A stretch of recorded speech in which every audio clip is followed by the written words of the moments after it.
Well, I don't think Donald Trump should be taking hydroxychloroquine because he is morbidly obese. Oh yeah, Nancy? Well, you and everyone around you knows that you have mental problems.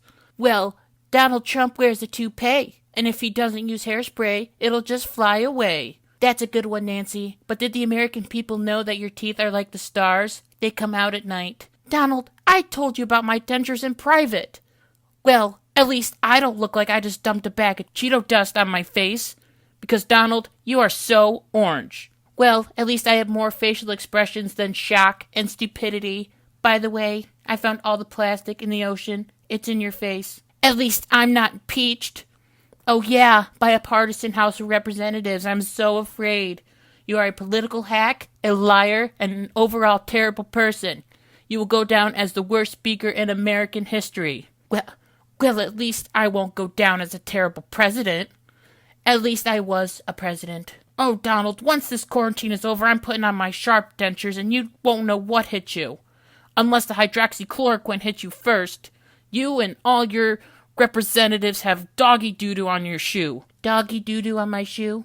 What? That's a new one. I've never heard that one before. But we will have to see, Nancy. We'll have to see. You win this round.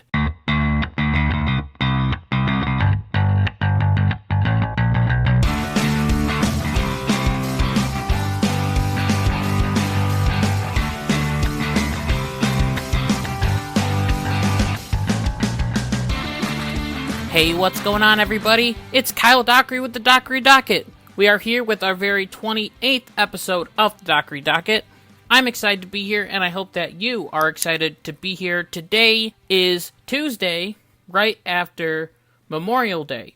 So, I want to take a little time to remember the men and women who have fought and died for our country, because they are the reason that we have the freedom to do what we want today. They're the reason that we can still have freedom of speech, freedom of expression, the Second Amendment, all the amendments. And we need to make sure that we remember them, both on Memorial Day and every single day, as they are the reason that we can still live in a country that is happy and free. So even though this whole Memorial Day is going to be a little bit different, that's okay, because the fact still stands that there are still men and women who are dying for us, and we need to remember them. So, let's just jump right into this episode, as Nancy Pelosi and Donald Trump are fighting with each other once again. And Nancy Pelosi basically called Trump a fatty 2x4, can't even get through the door.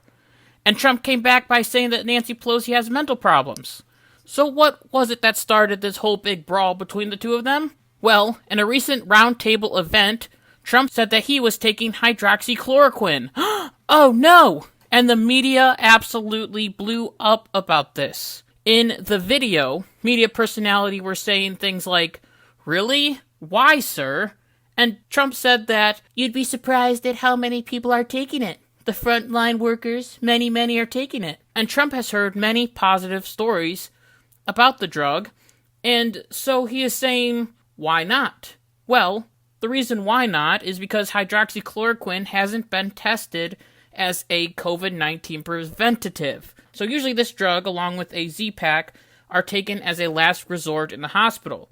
However, Trump is taking hydroxychloroquine with zinc, which zinc has proven to be helpful in fighting off the disease, and hydroxychloroquine helps the cells accept more zinc, which can help you fight off the virus. But I will say I'm not a doctor, and this is all 100% from the research that I've done and about what Donald Trump has been taking. So usually, hydroxychloroquine and the Z-Pack are taken as a last resort for a person who is about to die. Maybe they're on a vent, and this is a last-ditch effort. No one has tested if hydroxychloroquine will help with preventing the virus.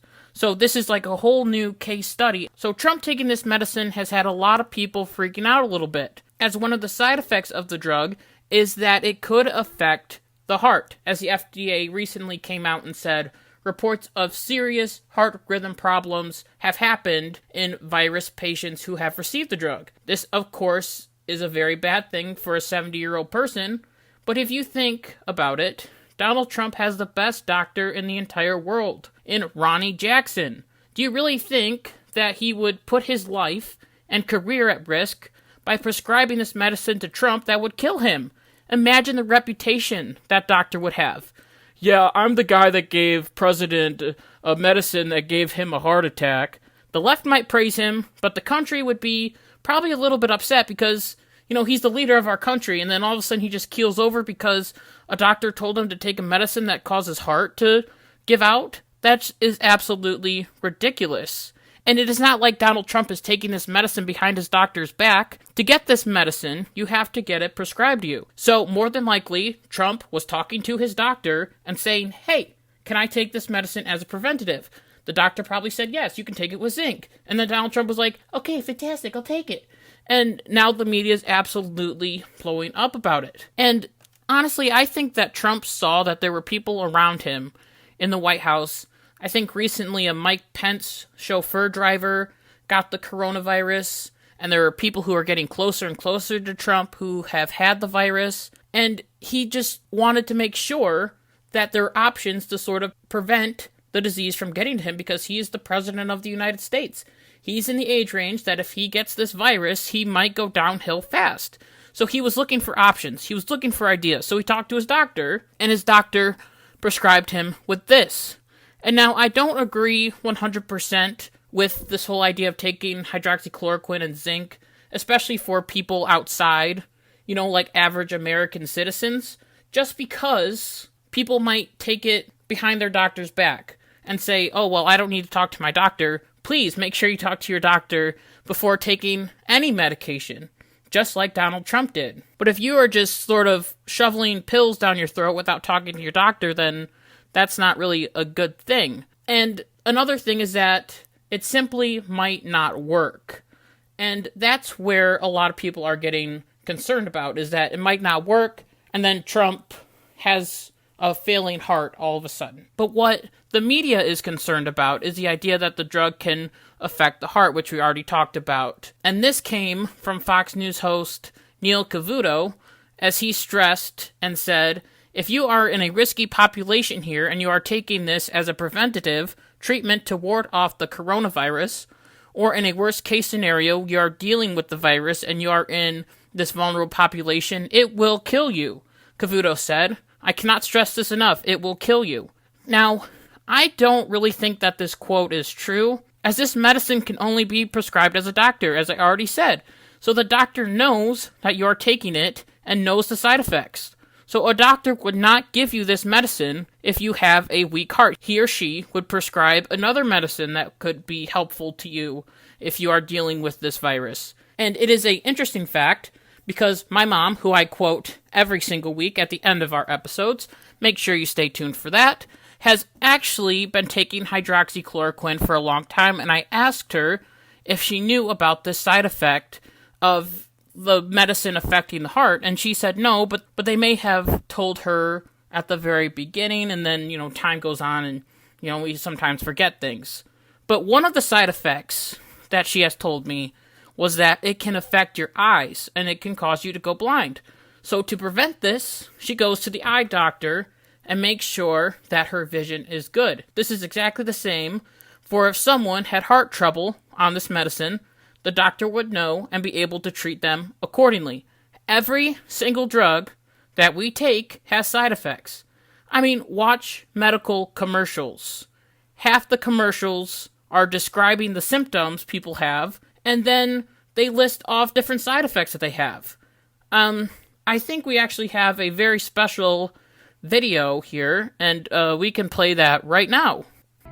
I used to suffer from horrible foot pain, ankle pain, and all the way up to my knee. But now, I'm taking a new prescription called Amicambria, and now I'm back in the game. Hey guys, wait up for me! Amicambria is the only medication FDA and CDC approved to help with random pain in your knee, back, ankle, and other joint pain. Just one dose and you will be back in the game.